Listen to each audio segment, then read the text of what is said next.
Lusty is on his choke. Yeah, I would think that they could go just for like a full-on pick composition for the side of Bren, but I feel like it's more likely that Bren is going to ban. They banned out the Jawhead, so obviously the Sylvana is going to become close second here, because again, that's how the tier list goes when it comes to these supports, especially on tournament meta. Both ultimates super effective. So now Maybe is left hanging. Maybe is wondering, what am I going to play next? What other tanks or similar heroes can he play? And so far, Burmese Ghouls have seen success when they are put up against the wall like this. Last ban from the Ghouls is going to be Farsa, and Bren Esports have one more. Ooh, looking like a great side lane Aerith. It's Few who still does not have a hero here.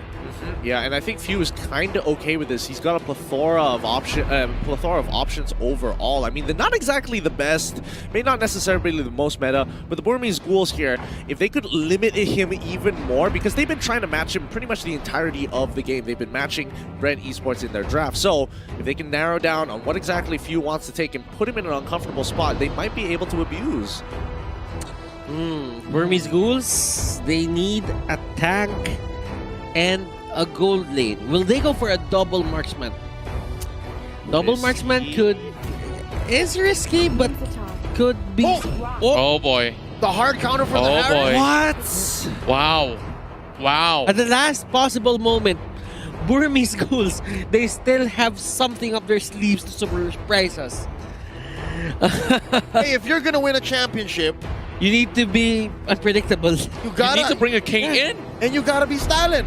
I mean, this is pretty interesting because it's working similarly to Diggy, where it's just going to shut down the mobility coming in from Bren Esports. They have a very clear escape mechanic with this, and Bren Esports, they have no way to really get in onto the fight except for Baxia, and he won't be able to get out. So tight corners, what used to be Bren Esports' favorite place in the world, now Burmese Ghouls will start to dominate here. They do have an in.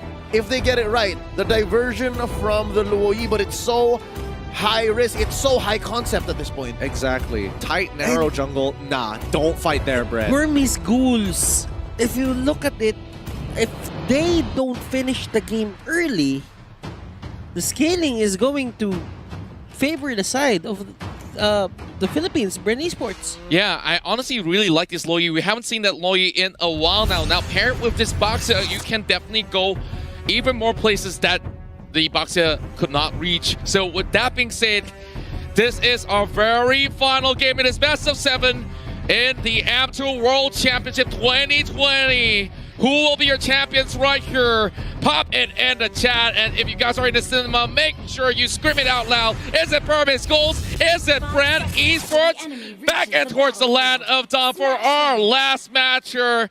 Casters, it's been a long day, but we need a champion at the end of the day. We do need a champion. Burmese Ghouls, Bren Esports. One last game. One last showdown to show who is going to be sitting up here on top. Bren on the red side, Burmese Ghouls on the blue. As they take this nice and slow, they don't go with a buff start and immediately look to clear the mid wave. And, you know, overall, as we were kind of talking about how the matchups are going to go, we can already see how the lane priorities have been given over to either side. Again, Ruby DD with the rogue off meta pick, Grok. This is the lethal Grok in Game 7. Ooh, it's risky, but we've seen it work before, and now the question really does come down to whether they get a catch onto Few. For now, it's looking pretty good, but Flapteezy going in pretty hard, but Kid, nobody having the execute at the end of the day, so they're not going to go for the dive. Okay, so the Luyi pick on Few will just keep people from Burmese Ghouls, let's say, poked as much as possible. The damage will be consistent. So Burmese Ghouls, there might be times here when they are going to take objectives that they would just opt to go for that just because they don't have full HPs. It's not even just about the full HP. Yeah. It really does come down to who is going to win this level 4, and it is leaning more towards the Burmese Ghouls, but under specific conditions here. Because Bren Esports, overall, you look at their composition, it's like, yeah, this makes sense. They go in, they take the fight, full team fight, plenty of AoE damage, lots of magic damage, got a pick, got a Lusty with that pick. It's almost perfect. But then you look at Burmese Ghouls, and you see that King's Calling, and you're like, ooh, that's kind of a problem, because if we count the number of mobility skills and spells coming out from Bren. That's at least 4 of them. Actually, that's at least 4 of them. Yes. Yep. So again, great read here by the Burmese Ghouls, playing the reactionary lineup despite being on blue side. The genius mind of Coach Panda here in action now. Turtle started here by Ace, and he's going to put a few beads on it. Again, Brody doing well for Bren Esports in game number 6, here game number 7. How the tables have turned now. The fight has begun inside the river. Order Brilliance now popped here by Kid. He wants out. That's 1 ult counted down for each side as the Puissance is in for Flapteasy. They disengage. Okay. I mean, Kid can't switch over the Chaos Darkness anyway, so still he is going to be relevant in this turtle fight. Games take longer, then that means it favors the side of Bren.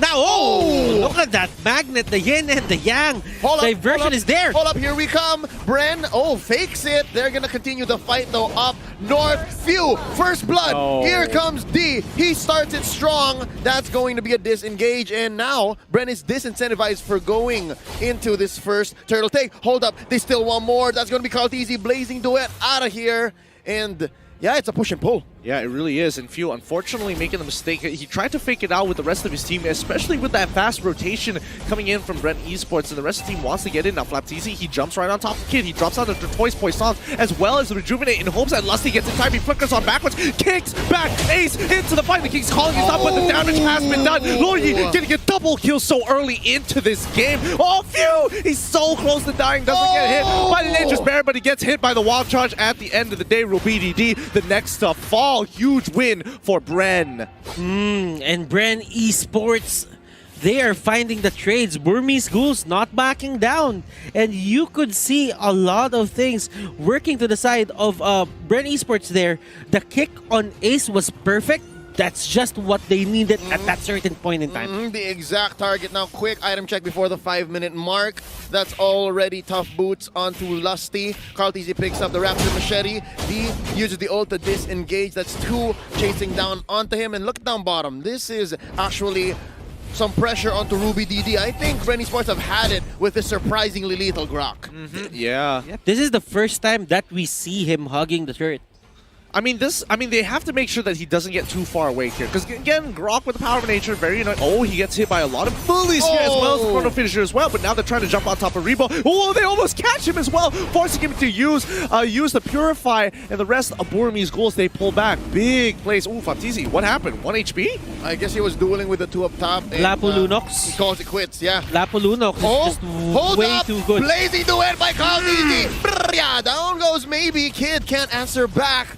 Interesting entrance by Bren Esports, and right now they're trying to go for this push, looking for a conversion. Ace puts a few beads, gonna be popping the torn apart memory from here on very soon now. Oh, nice wild charge here by RubyDD, and they decimate Bren Esports from underneath their own tower. 3 for none. The Ghouls are feeling it. They are pouncing back. They're looking to really turn this into the brawl. And D, he knows that he has to throw himself under the fire. And Flapteasy, he's going to be dropping. Oh, he gets peeled back. Move. It's a great pull, but he does force out the Rejuvenate. And nobody can really deal with him thus far. Not enough damage. Can he get the Cyclone's Eye in time? He gets hit by the stun. Maybe steals the Cyclone's Eye, but Flapteasy, he's like, nah, shield unity, and I'm rolling out. Okay, this is one of the things that Burmese Ghouls is really good at. And RubyDD, they've been going for a lot of these, what's the name of the ultimate of the Grok? Wild Charge. Wild Charge. This is for the longest time we haven't used Grok in the meta, and this is the first time that he was used. Wild Charge with the flicker. They've been using that time and again, and it's almost always certain that he's gonna be very near onto those rocks and just knock up the enemy. Yeah, that's what's so nice about RubyDD's build here. Nice knock up here. Oh! What an alley-oop! Salmon Force from underneath. In comes maybe the King's Calling, keeping people down. No way! That's gonna be Lusty. Oh my God! The tag team is in effect. Now, that's going to be Few from the backline losing the Kid. It's a duel. Mage on Mage action. And that's going to be the wipeout on 2 Few. That's going to be the Order Brilliance away for Kid. D take down here by Flapteasy. That's a small consolation prize. 1 for 3. Big wins all across the board for the Burmese Ghouls. They're very happy with this trade at the end of the day. They should be holding on for Bren Esports, Burmese Ghouls. This is this is going as the way they planned it. They get pickups, they get kills, they control the mid-game, they make the most out of ace, mid-game spike. That's it. Oh no! Kid gets caught in by Flapteasy, and here comes RubyDD looking for a target. That's gonna be a miss. A rotation in by Few, and this is Bren Esports pressuring the lane. So far, so good for the Burmese Ghouls. They're winning these fights, but just the same, Bren Esports are finding pickoffs where they can and pressuring the map. Look at this, a push by Rebo. Yeah, they're literally, I mean, both sides are literally looking for those flanks, getting behind the tier 1 turrets and going for these heavy dives. But maybe that King's Calling is super effective against Rebo. Rebo has to be extra careful in that King's Calling. Purify ain't gonna save him. Look at the enchanted talisman even being used here for Rebo, and that is quite unusual because a lot of the Harriet side laners are going for the Calamity Reaper and the Feather of Heaven. Yeah, Flapteasy here senses something. Oh, nice pull by Maybe. That's going to be the Tortoise Poisons. And as well, I believe the Revitalize dropping here. But already 2 big ticket resources gone for Bren Esports. Well timed for the 30-second turtle coming up for Burmese Ghouls, the very last one. They'll have their ultimates at the end of the day, and I think I did see Rebo actually purchasing the Calamity Reaper first, so don't worry about that. The talisman, Enchanted Talisman came in a little bit later. Lusty, he's going to be looking for an opportunity to kind of, you know, secure their position around the turtle, so they have first dibs for now, but RubyDD says hello to Few, and Few now under a lot of scrutiny here. The King's Calling down right in the middle of the lane here. Nobody from the side of Bren Esports wants to walk forward, so it's going to be a free pick with no returns. Maximum efficiency, that is the best use of King's Calling. You see how it fits the circle down the middle right so perfectly, and that's exactly what Maybe is doing here. But hold up, what's this? A nice trade for the turtle. Bren Esports lets it go. It's not coming in time. But then again, you have to think about what they did there. Here we go! Wild charge by RubyDD. What a bait! That's GrandFinal taking him down, and the life bars are dropping. Flapteasy shut down by Ace, and the fight continues. Where do they go? Zaman Force already expended here by Rebo, and that's both teams backing off. Lusty looking for more, and hold up. 10-7, 24K to 24K.